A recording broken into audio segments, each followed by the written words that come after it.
Good morning, Nigeria. Good morning, Lagos.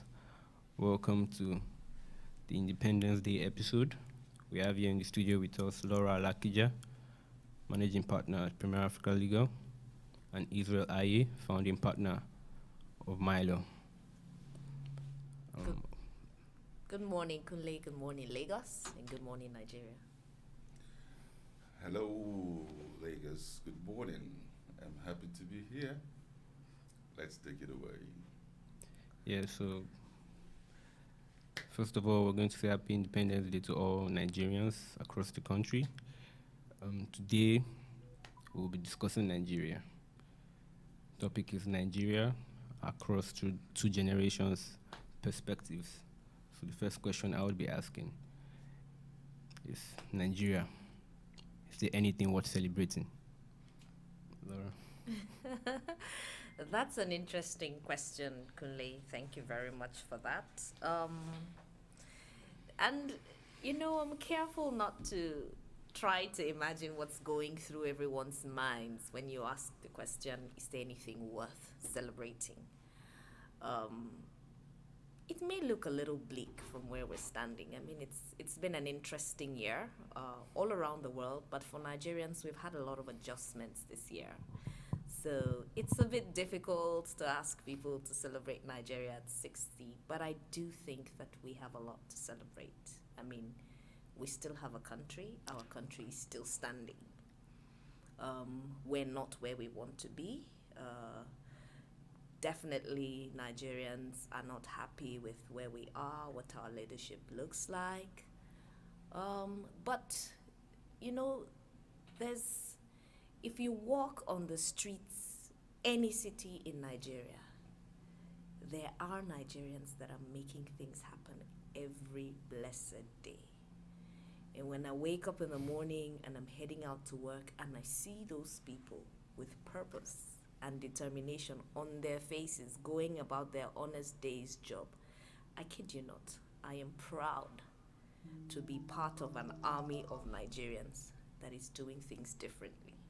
I don't know how long it will take us to where we need to get to, but I know we're definitely not where we used to be. So yes, I think there's something to celebrate here. Thank you for that, Laura. Great, Laura. Good. We'll take Mr. Israel. Is there anything worth celebrating? Same thing? Yeah. Same question? Yeah. Well, there's not much else to add to what I think Laura has said.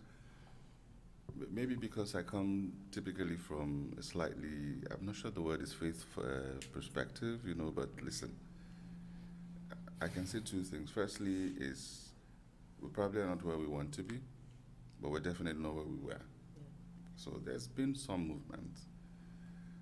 There's probably an ideal in everybody's mind. It's and that's maybe not an ideal. Maybe there is a neighbor's yard where the pasture looks greener. Mm-hmm. You know how they say that the grass looks greener On the other side. So there's probably that place where the grass looks greener. Just hold on a second. Sorry, there's some terrible feedback we need to fix there. It's echoing in my head.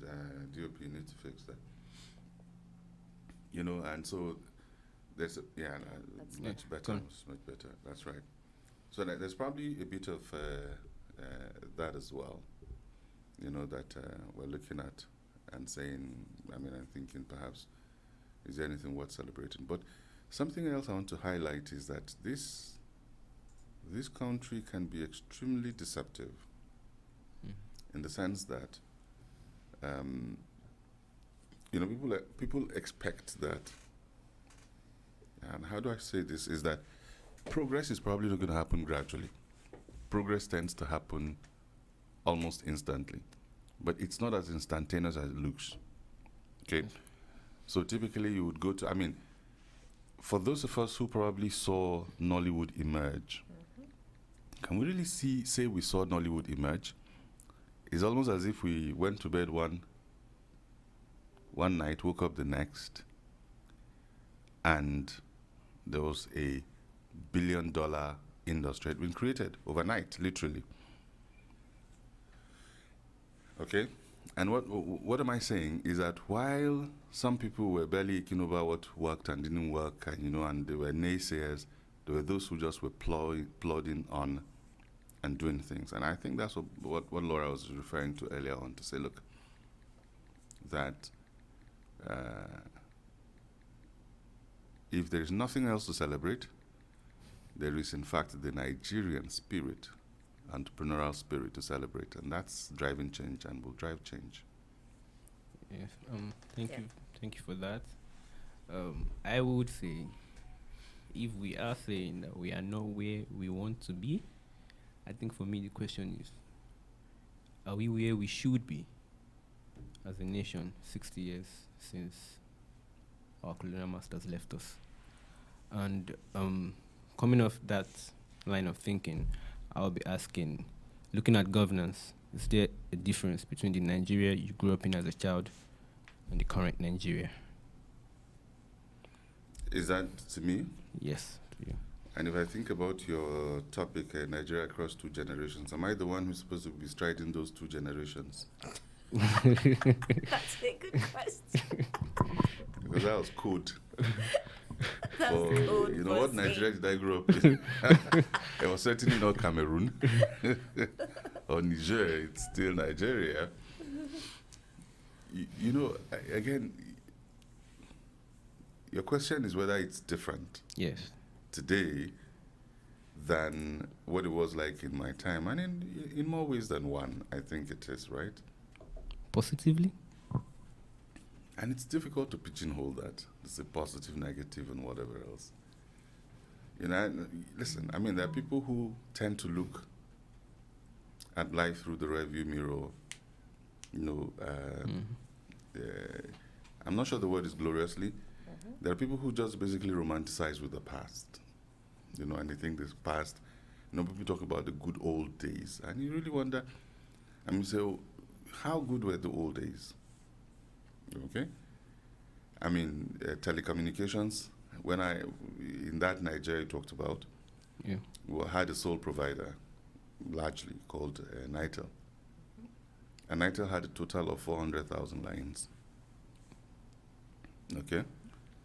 A total of 400,000 lines that they had for distribution. So that's just one tiny, spectre of life that, it's one tiny spectre of life that you probably would look at, for example, and say, look, a bit has changed. So there's a bit more infrastructure today than there was in my time, believe it or not. People think that, the infrastructure. No, there's just a few infrastructure. So that, in a sense, you would say is perhaps a positive change. One sort of area where we have lost it and need to get it back is security. Because one of my thing growing up was road trips. I just loved. In fact, until very recently, I took an obligatory 1 road trip a year. It was like an annual pilgrimage I did. From Lagos to Kaduna by road. And I take that time to reevaluate my life and whatever else. But today, you will be very brave indeed, to get on the road in that sort of sense. Laura, do you have anything to add to that? Oh yeah, definitely. I would say that maybe Nigeria. Okay. Hello? Can you hear me now? Is it better? Yeah? Okay. I would say that Nigeria has changed, and some of the changes are positive, some are not. That's the truth. Have we made some progress? Yes. Have we taken a few wrong turns? Yes, as well. When I was a child, Nigeria was largely ruled by the military. We've been in a democratic dispensation since 1999. That's change. I think that, in spite of, what a lot of Nigerians might believe, democracy is good for us. And I've seen the impact or the effect of democracy in little ways in the lives of your average or even below average Nigerian families. And really and truly, if you had any opportunity to grow up between those times, you would be able to see that your personal circumstances have somewhat changed. I mean, our poverty level is still high in Nigeria, yes, but we have such a widening middle class. When I was a child, middle class was almost like being rich. There were very few people in the middle class. That's not the case today. We have a widening middle class, meaning that more Nigerians have access. Now, is it what it should have been? Should we have grown better than this? I think yes. The answer to that is definitely yes, because in our democracy, we've made a few mistakes. We haven't managed our economy well, and we haven't given the average Nigerian has some access to better things, but maybe not as much as we should have.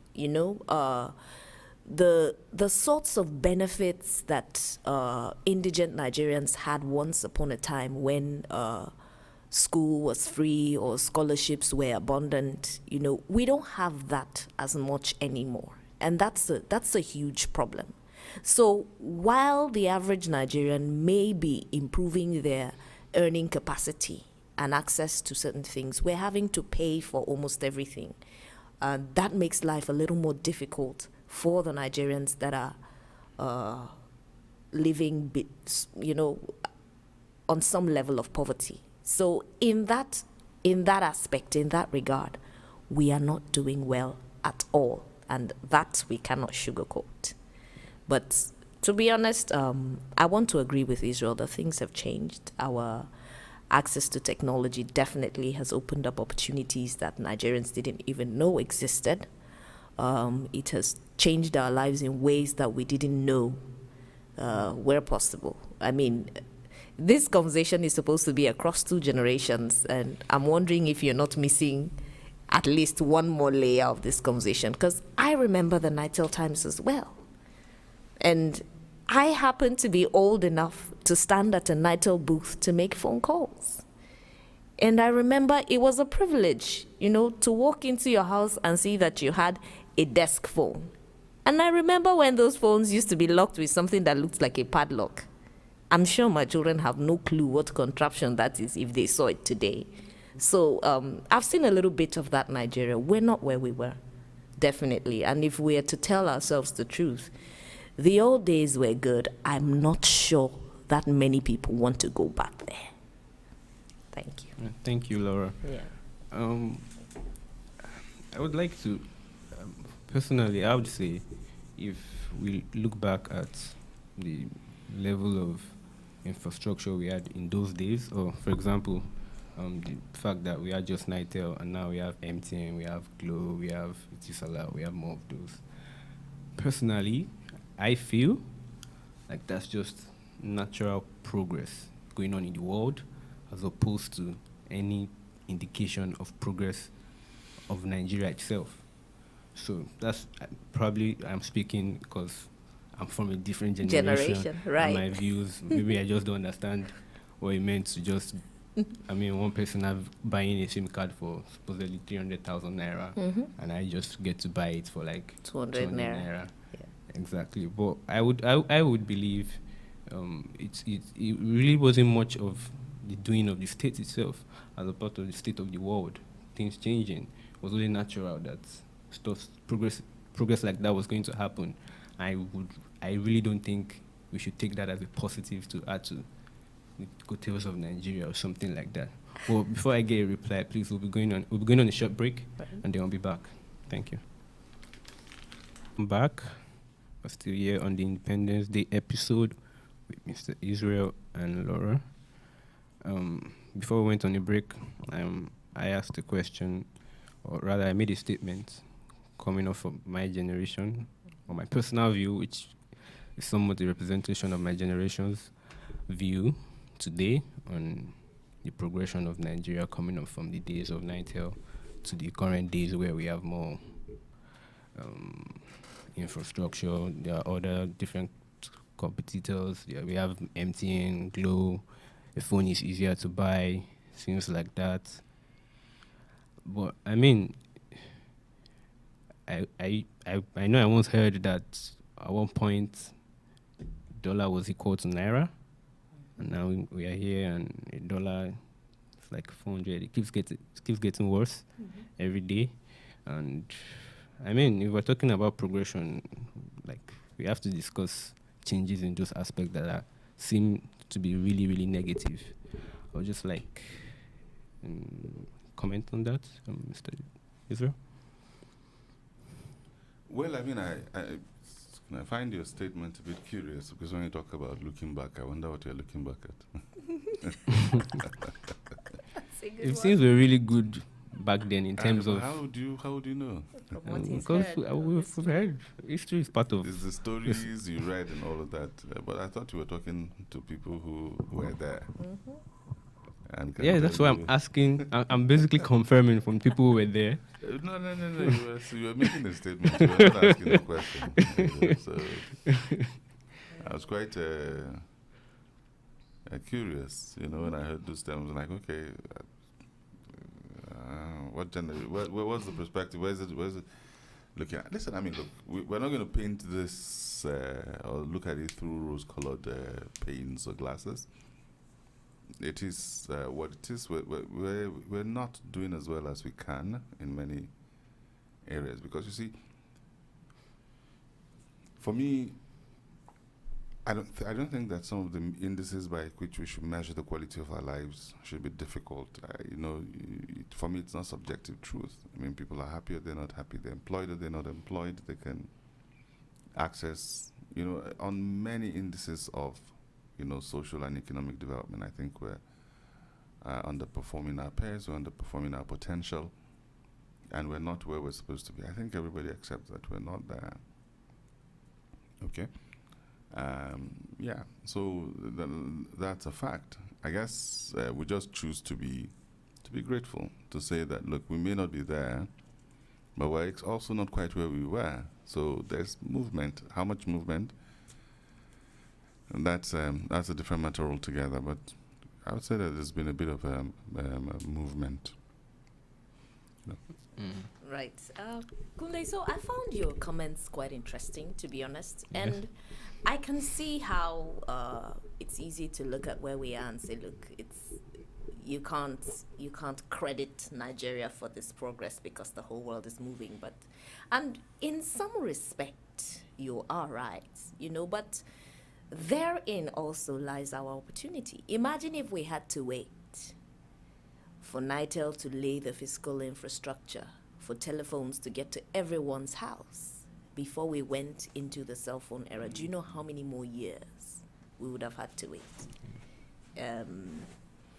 I mean, Nigeria, we had electricity right about the same time that the UK got electricity first.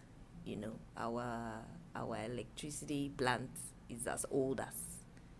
But you and I know. I don't know about your village. I know we all live in Lagos now. It looks like nobody has a village. I don't know about your village, but there's no electricity in my village. My point is, the world is moving, and Nigeria, we're having to play catch up. With the telecom sector, it was good that at the time the government understood it and took advantage, of the change all around the world and licensed people to bring in the mobile telephone companies. And that opened up our economy in ways that we didn't understand. There are other changes happening around the world that are trickling into Nigeria. Now, whether or not the people at the helm of affairs take advantage of those opportunities, what I'm seeing is that Nigerians are driving that change by ourselves. We're making it happen. Once upon a time, it looked like our change was going to come from the top to the bottom. I'm starting to think that our change is actually going to happen bottom up. So leaders are going to have to keep up with us. We can't wait for them, obviously.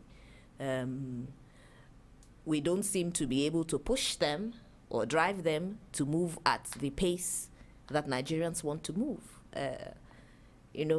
when I think about how old I am and I look at the demography of the Nigerian population, I get a little sad because in my mind I feel like I'm 25, but someone tells me that I'm in the minority because about 70% of our population is below 30. So,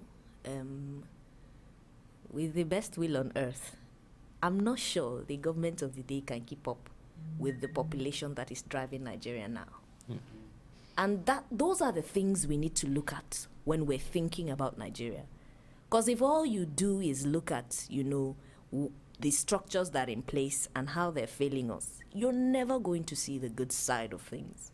And I'm afraid that your picture of where Nigeria truly is will be skewed.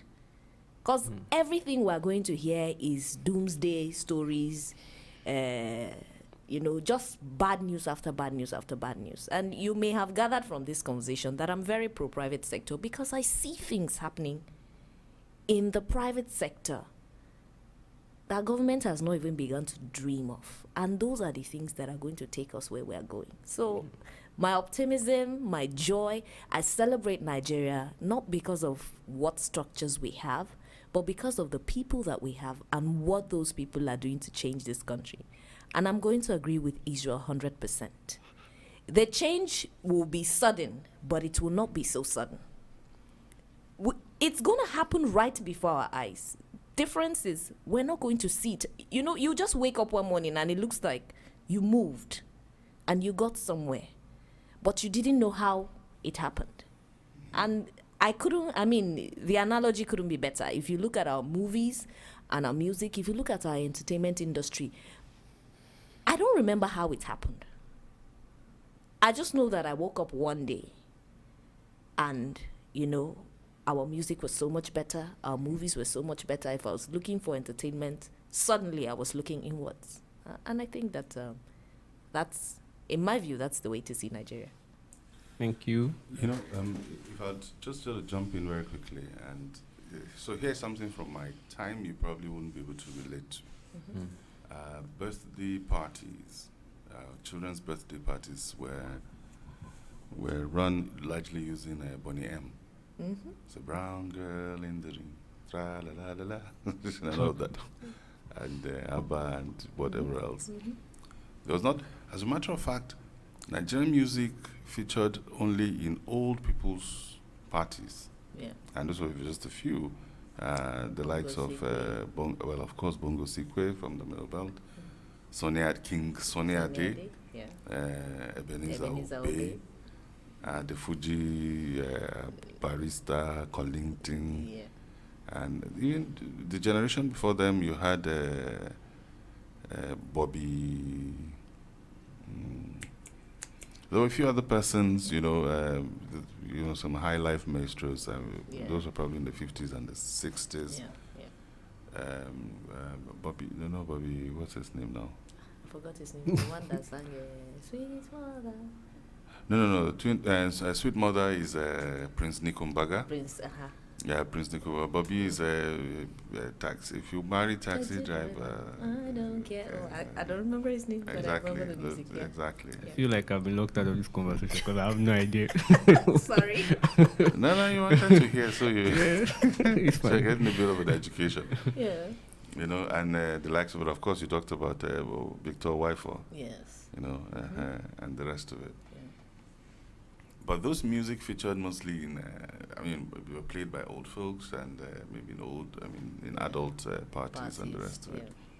But children's parties was run largely using, and then young person's party would be, Shalama, Kool and the Gang, and I can reel out, right? James Brown was slightly before my own generation, perhaps, and the likes of those kinds of people. Yeah. But today, from top down, down up, it's entirely Nigerian. But not only in Nigeria, but in fact across Africa. Absolutely. And many parts of the world. In fact, we're seeing more and more, collaborations. Our music has gone international, way more than it did in previous times. So, if there's a lot in terms of, like you said, I mean, there's probably a lot to look at. I was like, oh, but maybe we're always looking at the looking in the wrong direction and at the wrong things. The what to celebrate will be Nigerians and Nigerian spirit, and I think that it is going to get to a crescendo point where that will turn things around. All right. So, if anything, I know the question was Nigeria. Is there anything to celebrate? And it seems like from our back and forth, it's just Nigerians that we can't celebrate the spirit of the Nigerian people. And then, interestingly, Laura, you said most of the current generation, the youths, there's an energy that would most likely propel us to where we're supposed to be. Yeah. But interestingly, coming off my personal relations with my peers, right?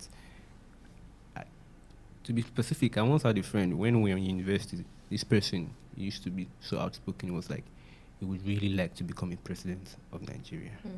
Now, fast forward, that was like probably when we were in 200 level. Yeah. Fast forward to 2 years in practice, and he's just hell bent on finding this masters to leave the country. Just hell bent. He wants to be out.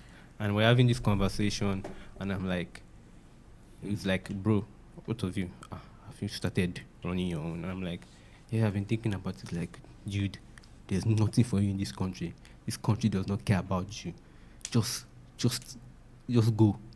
Do you understand? And like, if, like I said, we had a little podcast yesterday where we young people sat down, was talking about Nigeria, and I said, if you give our peers, if you say, oh, to leave the country, be for free, if you can leave, out of 80% of them are going to get out of the country immediately.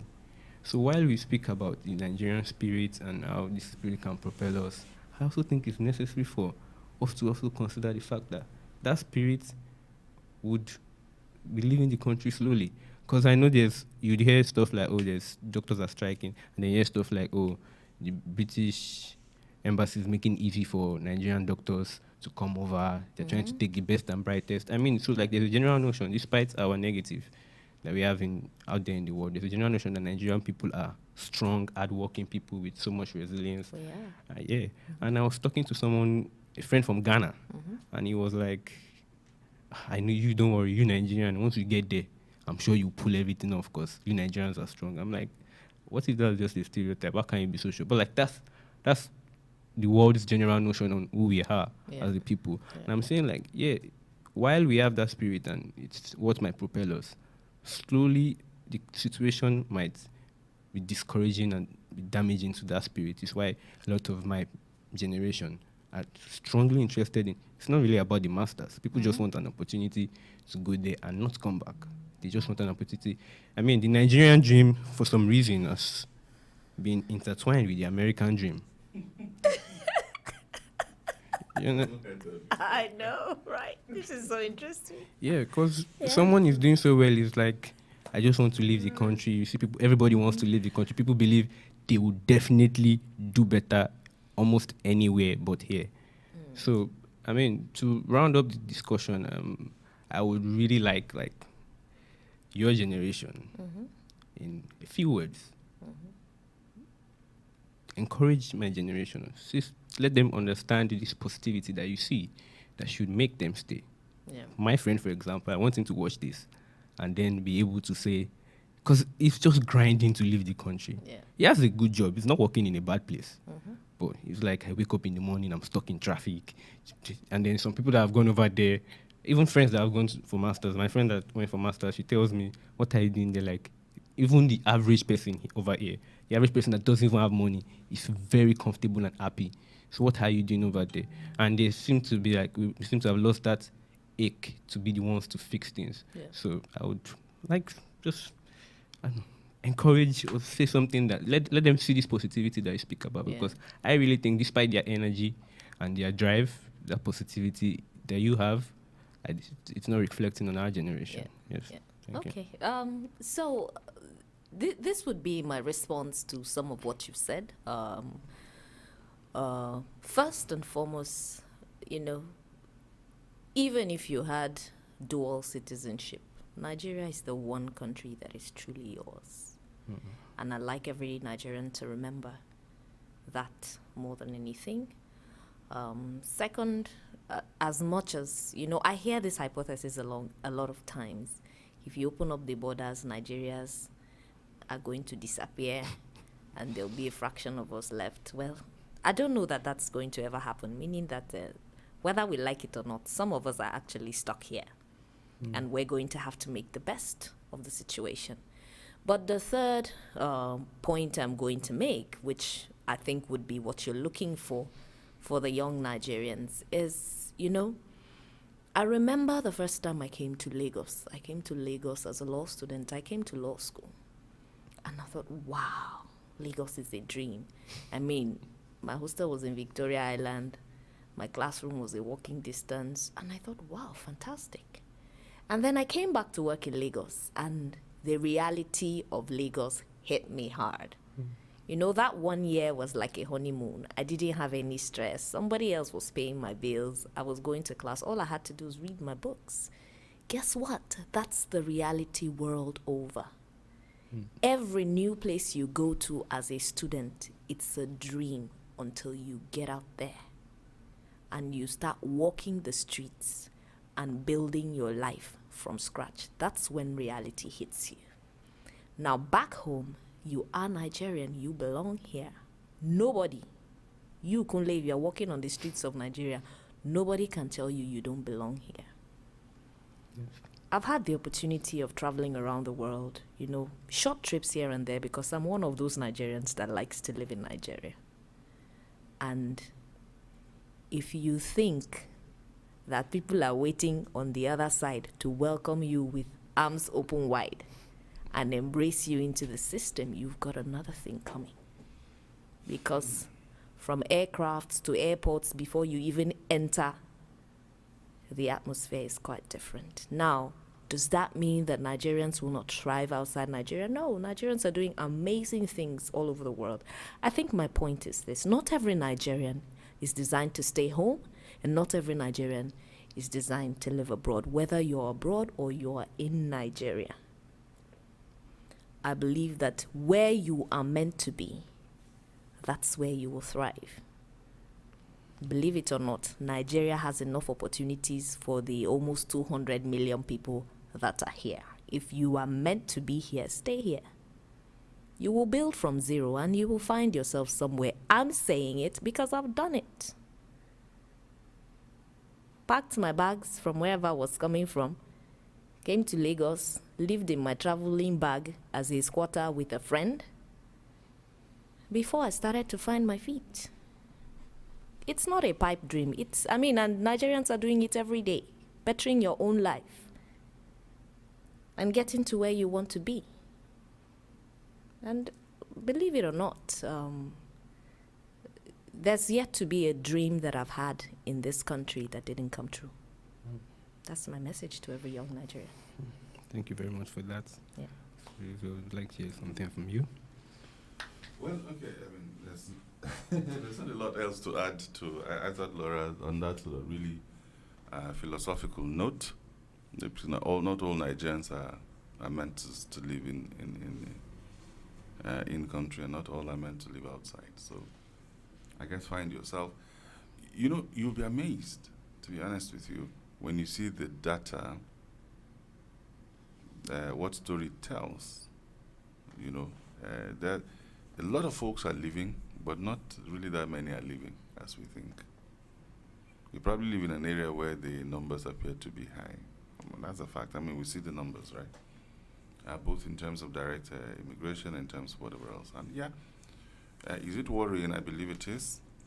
Because again, if we say, and that's your point, that the last hope or the hope of Nigeria are Nigerians, then you really want, it's like blood loss, right? You lose blood to a certain extent, and the individual becomes anemic. And so you're saying, look, if we keep bleeding people, then there probably wouldn't be enough energy to build the nation and all of that. So that's a real concern. And on a micro level, I will align completely with what Laura has said. I mean, every individual should take responsibility for their advancement. On a slightly more macro level, I'd say to the leadership and to those and say, look, the task of nation building is too big and too important for us to be losing people in the way that we are. So we really, I remember there was a time when we had the Andrew Don't Check Out campaign. I know. You know, these days it's almost as if our attitude is, you want to go leave, who cares, you know. True. You're so right. You know, because there was a time when, you know, there was a delivery campaign, so let's stay here and let's build and all of that. But fact is, yeah, folks will go, they're doing great things and all that, but two things. One, second generation, third generation, as we're finding with even some of the older, well, not older, some of the other, say, so if you take the British colonies, for example, the Pakistanis, the Jamaicans, and, you know, some of the people you might argue were maybe present in the UK in larger numbers, you know, have been there across 2-3 generations. They will tell you that, very much to their dismay, they have not been accepted as they're British, not English. And those sort of distinctions exist. And, you know, to the shame of all of the world, we still have those tendencies flaring up. People say, go back. And people are like, go back to where? You know, go back to where you come from. And all of that. So, and you know, Lawrence and I also, I mean, I can't say I have that experience or I thought about it that way. I mean, as in, you know, her Lagos experience on recruitment day, and her Lagos experience upon return. I mean, the Lagos traffic will beat anybody up. Yeah.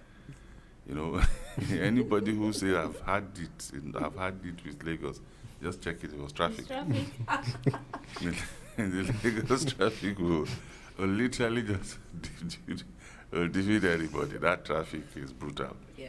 You know, and I don't know how we're going to fix it, but there are ways around it. What we say is, look, as much as possible, live around, you know, where you work and those kinds of things, if it's possible, you know, and whatever else. But there are ways around that. But on so kind of final note for me on this is, for those of us who are here or choose to stay, then we must dedicate our lives to transforming this nation into a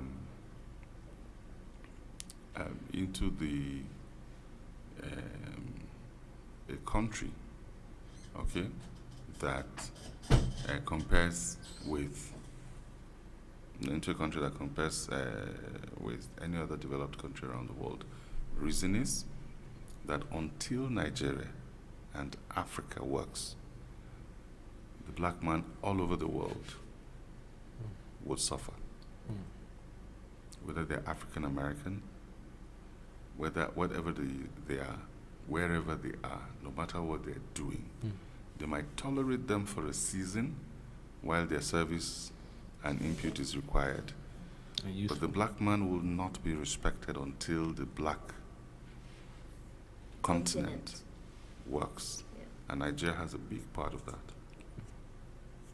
So run wherever you go, you can't run away from your shadow. Thank you very much for that, Ivro. I'm just going to say on a final note, I was reading a book recently where the author was talking about how Nigeria was the mistake of 1914 and how a lot of predictions had gone around that before we got to where we are now, there would be no more Nigeria.